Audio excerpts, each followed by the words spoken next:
On today's episode of Locked On 76ers, they're back on the floor tonight against the Cleveland Cavaliers and why this game is super important because of a tiebreaker situation so far this season. We'll tap into it next. Why it's so big this game tonight against the Cavs right here, Locked On 76ers.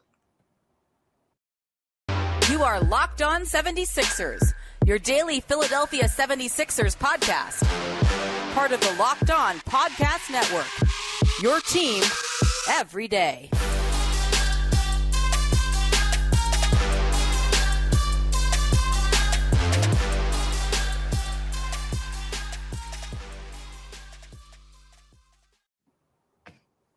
Today's episode is brought to you by Ultimate Basketball GM. Ever dreamed of becoming an NBA GM and managing your basketball franchise? I know you have. Then this game is definitely for you. To download the game, just visit ultimatebasketballgm.com or look it up in the app stores. Our listeners get a 100% free boost to their franchise when using the promo Locked On. That's all caps, Locked On in the game. Welcome. You are Locked On 76ers. I'm Devon Givens from 97.5 The Fanatic Radio in Philadelphia alongside my co-host Keith Pompey, Sixers beat writer of the Inquirer.com, live from Cleveland. What's up, Keith? What's poppin', D? What's poppin'? What's poppin' is a huge game. 15 games to go. 3-game road trip tipping off here on Wednesday in Cleveland. And a huge game for the Sixers tonight. We thank everybody for making Locked On 76ers your first listen every day. And remember, Locked On 76ers is free and available on all platforms, including right here at YouTube on Locked On 76ers. And Keith, we will get to the Sixers and the Cavs, why this one is so important, the whole breakdown that we need to give, of course, of what this team needs to do to beat the Cleveland Cavaliers, and also talk a little bit about an update on Jalen McDaniels. See if he's available to go tonight. Doesn't look good with the hip injury that he suffered last weekend against the Washington Wizards. So we'll talk about it all right here on Locked On 76ers. Keith, but the Sixers, third seed right now in the Eastern Conference standings. They are a game back of the Boston Celtics as we broke it down on Tuesday, and what the Sixers, in fact, need to do to continue to climb and try to make their way to the number 2, if not the number 1 seed. Milwaukee playing very, very well, but they're also trying to hold off the Cleveland Cavaliers, a 3-game lead over the Cavs right now in the standings. Sixers 45-22, Cavs 44-27. The Sixers have won 5 in a row, the Cavs 2 in a row. The 5-game winning streak is the longest in the NBA currently. For the 76ers, they are 19-12 away from the center. The Cleveland Cavaliers 28-7 at home. This is going to be a tough one, man. A tiebreaker situation also in the event that somehow, some way, the Sixers and the Cavs end up with the identical record at the end of the campaign. This one could be the tiebreaker. Well, this one will be the tiebreaker with both teams winning 1 game each in the first 2. Keith, this is important. How do you see this one playing out and why this one is so big, of course, for the Sixers? Yeah, this is a huge game, D, because when you think of it, right? I mean, this could be it, like 3 and 4. I mean, this could be it between these two teams. And the thing is, how do I see it playing out? It's tough to say. I mean, because, we look at it and you say that the 76ers are well rested. They had 2 days off. They had a light practice yesterday. So, that's part of the second day, a light practice. But the thing that stands out to me is, like, when you look at this series, the first game, the Sixers came out here and just got smacked in the mouth, right? When they came here, I believe it was in November, and then in or October, whenever it was. But then they come, when they go to Philly, the Sixers are blowing them out, man. They just killing them, destroying them. And then next thing you know, it looks like the Sixers just ran out of clock. I mean, the other team, like, if the game was 5 minutes longer, you could say that Cleveland would have won by 7. So it's kind of like it was that type of game. So I really would like to see what they can do, especially this starting backcourt with Harden and Tyrese Maxey. And the reason I'm saying that is because on the other side, they have 2 explosive guards in the backcourt, young guards who are going to get after it. So I really would like to see that. But normally I go into a game and I have a hunch like, I think the Sixers are going to get it this day, or I think they're going to lose this one. And even like upsets, I'm like, this doesn't look good for the Sixers tonight, or vice versa. This one, D, I don't have a pulse of it at all. Yeah, I don't necessarily have a feel either because sometimes when they have these extra days off of rest, they come out a little sluggish. They don't get off to a good start. They don't get going right away, while the other team does, in fact, get going a little bit quicker. And when we talk about the Cavs, they're on the second night of a back to back, and they're going to be looking to keep that going. Now, albeit they were on the road, they'll be back at home. We've seen the Sixers when we look at it and think that that's an advantage against the 76ers with the A team, whatever team it might be, on the second night of a back-to-back. It doesn't really impact them. They still come out there and play pretty well against the Sixers. So I don't yet have a feel about this one either, but they are playing some really good basketball, as we know. We do know that the Sixers can play on the road. And I would hope that while Doc Rivers oftentimes talks about how they don't look at certain things when it comes to the standings and things of that nature and all of that. Well, I will hope someone makes them aware that it's a tiebreaker situation, because there's a difference between 3 and 4 in the Eastern Conference standings, especially when you're just a game back of Boston. It's very important, man. You got to keep pace with them. Boston is off tonight. So with Boston being off tonight, no, Boston, pardon me, is in Minnesota. So with Boston still on the road in Minnesota, this could very well push you in the number 2 spot, tied at least with the tiebreaker at Boston having it. But record-wise, you're right there with them. So that's why this is important. And then also, when it comes to the importance of the standings in this game in particular against Cleveland, the difference between playing Boston and Milwaukee. Do you feel like you can play well against Boston? Do you feel like you play better against Milwaukee? You can't dodge them both. You're going to have to play one of them. So at the very least, have home court advantage like we discussed it on Tuesday. And that is, of course, you just simply winning the games that are in front of you. You want to go into the postseason with some momentum, 15 games to go. We're not looking past any of these teams because we were already well aware of how difficult the schedule was. This is a tough one because you never know. You might have to play Cleveland at some point in the playoffs too. And they are a formidable opponent that can give you problems with their guard play, the length that we know of in their front court with Mobley and Allen in particular. And they have to be prepared for a team like this. So huge game for the Sixers tonight. A lot of things that we will get into, of course, matchup-wise, that we need to see play out and maybe have a better sense of how they take this game or maybe not take it against the Cavs tonight. Yeah, I agree. I mean, matchup. And the thing is, it's one of those things. You know, the scary part is about something you mentioned is that, you know, on paper, people will say, I really want them to play the Milwaukee Bucks. And sometimes I say that too. Like, I think that's a easier path for the Sixers. Better matchup. A better matchup. But do you remember that one year when the Sixers were swept by the Boston Celtics? That's the year that the Sixers got the best of the Celtics in the regular season, right? And then all of a sudden stuff turns in the playoffs. So it's kind of like we say, better matchup, better this and that. But it all comes down to what the coaches is doing, what type of plans that they have, devised or game plans, for the postseason. Because a lot of times you go to the games too, and we always see these advanced scouts in the arena, and you see more and more of them now because they're of possible postseason matchups. And I used to always say to myself, I don't see any adjustments. Like, this guy is here and they're doing the same stuff they did before. And then next thing you know, the playoffs come and you say, wow, okay, that's why they were studying them so hard towards the end. So yeah, we'll see. But this isn't a very important game for both teams. Huge nationally televised game tonight, 7:30 start time. And of course, Keith will be there. I'll have things covered on the radio side, and should be a fun game tonight. Might tell us a lot also about this basketball team if they're able to take this one against the Cleveland Cavaliers.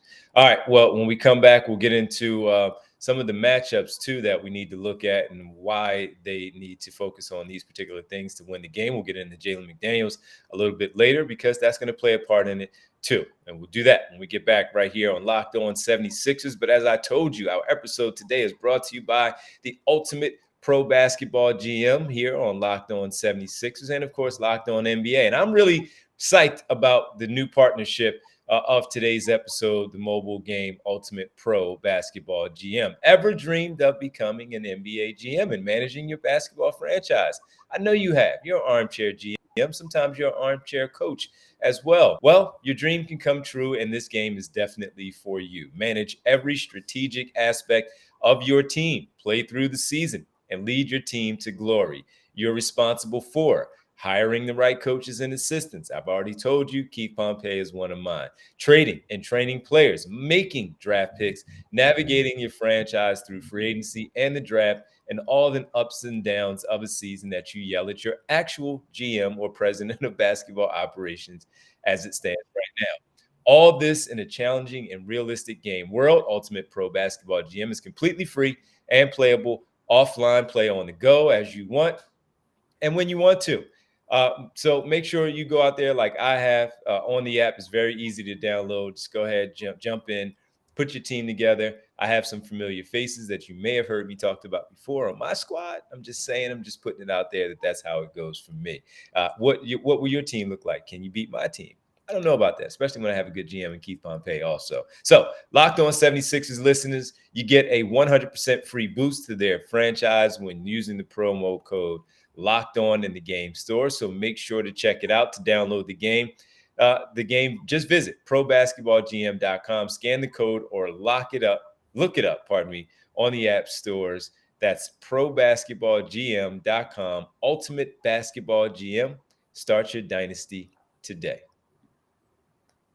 Welcome back. You are Locked On 76ers. Thank you for making Locked On 76ers your first listen. For your next, check out the Locked On Now podcast. Nightly recaps of every NBA game with analysis from our local experts. It's free and available wherever you get your podcast. All right, Keith, what are some of the things for this game that stand out to you of how they need to get it done? You don't have a good feel one way or another on the Cleveland or the Philadelphia side, but what's something that you focus on tonight against the Cleveland Cavaliers on the 76ers side? I mean, it's going to have to be defense. I mean, we've been talking about Joel Embiid playing quality defense lately. He's always been a quality defender, but it just seems like it's been more consistent. He's not taking games off. Let's be real. He's not taking games off on the defensive end. But, when we think about it, the last time they played in the second quarter, and I believe I don't have the stats in front of me, but I believe I'm 90% sure that this team shot 91% in the second quarter against the Sixers when they played here in Cleveland. Oh, yeah. And, yeah. I mean, they lit them up. And now, again, it was a game where Maxey didn't play. It was a game where Harden didn't play. So you can't say that it was against them. But you got to play better defense here because this is a crowd. It's not like, I'm not saying this is like going to the Boston Garden or it's like going to the Madison Square Garden, but these people here love the Cavs. And when they get rolling, it's going to get a little live up in here. So I think that the 76ers are going to have to play quality D. When I look at the center matchup, I'm not concerned. I think Joel Embiid is going to dominate these guys. I think he's going to want to play. It's a national TV game. He's going to want to put on a show. But to me, is stopping Donovan Mitchell, number one, because he can light them up. And he scored 33 points the last time they played. That was in Philly. So, they're going to have to, play quality D. And he had a big second half. I think he had like 9 points at the break in that second game in Philadelphia. And he really went off in the second half, helping to fuel their comeback. So, of course, that's where I'm going also. Not to cop out, and a lot of Sixer fans, this one is not all that hard to figure out. And I'm sure you all are right there with us when it comes to the backcourt matchup of Harden and Maxey versus Garland and Mitchell. Look, if we're going to look at it and say the Sixers can't really guard those two players, well, if the matchup is the same way, Mitchell and Garland are not all that resistant either on defense. They can give up points too. Now, this is where Isaac Okoro will come in, and he'll probably shift to one of the other players and maybe have Mitchell or Garland running around with PJ Tucker instead of, you know what I'm saying? And the same thing for the Sixers, where PJ Tucker is going to be on. We like to always mess around with the matchups. and figure that part out. Somebody's probably going to have to check Isaac Okoro. We'll figure out what Dan Burke and the defensive strategy is for the Sixers tonight. But that's the matchup. It really is. Embiid is always the feature because he's the best player, and they have a good front court here with Mobley and Allen, two really talented front court players. But it also is really about these two guards on both sides, or the four guards on both sides of the backcourt there for the Sixers and the Cavaliers. How they go is how this game is probably going to go. And B is going to get his 25 plus, close to 30, and we'll see what the other two guys do on the opposite side. One of the keys, though, for me, Keith, as we do focus on that, is what Tobias Harris are we going to get offensively in this one?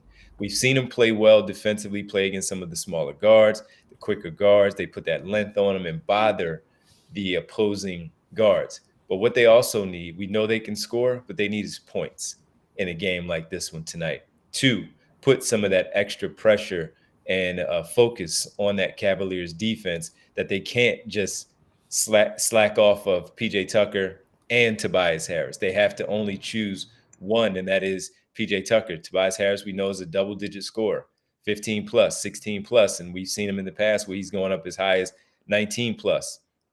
He has to be a scorer tonight and put pressure on that Cavaliers defense to show that this is a unit that has 4 guys that can score in this first starting 5 to really hurt this basketball team. So I think he's going to be a big key in this matchup tonight. Yeah, I agree, bro. Yep. I agree. Yeah. So one of the guys that we don't know, well, it looks like he's questionable, but he might have said something about his availability. Jalen McDaniels, will he play? Will he not play? Why he's important, of course, not only tonight, but for the rest of the season and into the postseason as a trade pickup by the 76ers. We'll talk about his availability for the Cavs game tonight, next on our final segment right here, Locked On 76ers. You know, I want to talk to you about FanDuel. I mean, we're at the closing point of the season is here, and now the perfect time to download FanDuel, America's #1 sportsbook, because new customers get a no-sweat first bet up to $1,000. That's bonus bets back if your first bet doesn't win. Just download the FanDuel Sportsbook app. It's safe, secure, and super easy to use. Then you can bet on everything from the money line to point scores and threes drains. Plus, FanDuel even let you combine your bets for a chance at a bigger payout with the same game parlay. So don't miss the chance to get your no-sweat first bet up to $1,000 in bonus bets when you go to FanDuel.com/LockedOn. That's FanDuel.com/LockedOn to learn more. Make every moment more with FanDuel, an official sports betting partner of the NBA. Welcome back, Locked On 76ers. Keith Pompey, Devon Givens here with you. All right, Keith, on Sunday against the Washington Wizards in their blowout, first half, Jalen McDaniels made a move to the basket, got fouled. I went to the free throw line, knocked down his free throws, exited the game in the first half to never return. They put it as a hip contusion, I think it was the term that they gave us on Sunday, a hip contusion. The Sixers told everybody, and Jalen McDaniels did not return. He has since had Monday and Tuesday off. Saw some video of him from Keith at practice, but not doing much. So, Keith, what's the availability of him? And if he is out tonight, how big of a loss is that, at least for tonight? Maybe we'll see him on Friday or Saturday, but tonight in particular, if he's out, how's this going to look? Yeah, he's not playing. I mean, you know, today, like the video, I got some other videos that I'm opposed to. He just didn't look good to me. And I talked to him afterwards. He's not playing. Now he's going to go through some drills. Now, who knows? They could talk him into playing, whatever. But he was also told that, like, if you play right now, it's still kind of like ginger, it's still this and that. And if you get bumped on it hard, even though he's going to have a pad on his hip when he returns, he could have a little setback. And, you know, they got Jaden McDaniels to be in the playoffs. He doesn't want to have a setback on that hip right now. So like you said, he had 2 days off. He did some drills today. It was weird. He would do a couple of videos I have. He has the ball. He's doing Euro steps, and he would stop in mid because he couldn't move. Like, he just awkward. And then another one, he said he was feeling like irky jerky. I just don't feel like it's wise or it's smart for him to play. Now, I get it. He's listed as questionable. I think a lot of that has to do with gamesmanship. Now, who knows? Somebody might shoot him up or they do this. He may feel better. But when you think of it, is this like the first round of a playoff game? No, it's a game where you got, after this one, 14 remaining. So I look at it as if like it doesn't do him any good to play at all. And I don't think it does the Sixers any good. Now, again, will they lose him? Yes. Are they going to miss him? Yes, because he brings so much on the defensive end. But I also believe that, when next week you're going to go on the road again and you're going to have Golden State, you're going to have Phoenix, then you're going to have Denver. And then, Chicago, even with Chicago, we can say, look at Chicago's record, but they have quality wings, all-star wings. So it's one of those things to me that, yes, this is a tough one. You're going to miss them. But I also believe that is in his best interest, in the Sixers' best interest, that he doesn't play. This is where you may be a little encouraged by the way that Daniel House has played over the last 2 weeks, really.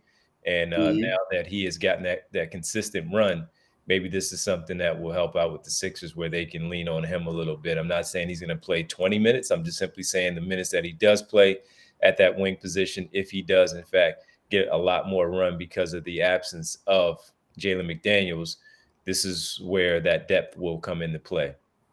Having Daniel House, a veteran, out there to be able to, take some of those minutes and take some of that run with McDaniels out. So we'll see how it goes.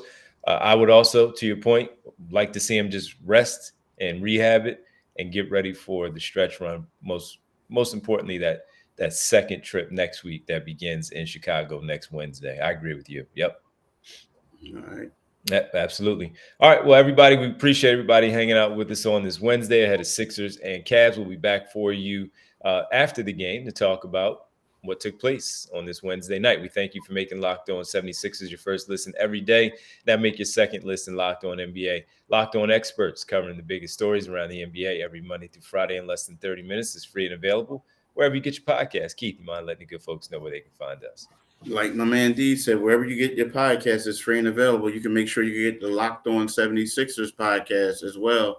But tonight, you can get D from 6 p.m. to midnight on 97.5 FM. He's going to do the pre and the post game and the whole nine for tonight's game. And then make sure you follow my man on Twitter at DevonG975. Follow me on Twitter at Pompey on Sixers. And you can read my game coverage from the night's game in the Philadelphia Inquirer.com. Hope you enjoy everything that we do on those sides, and we appreciate you listening here. Hope you're enjoying this one, and we'll talk to you tomorrow following Sixers Cast. Thanks, Keith. Peace.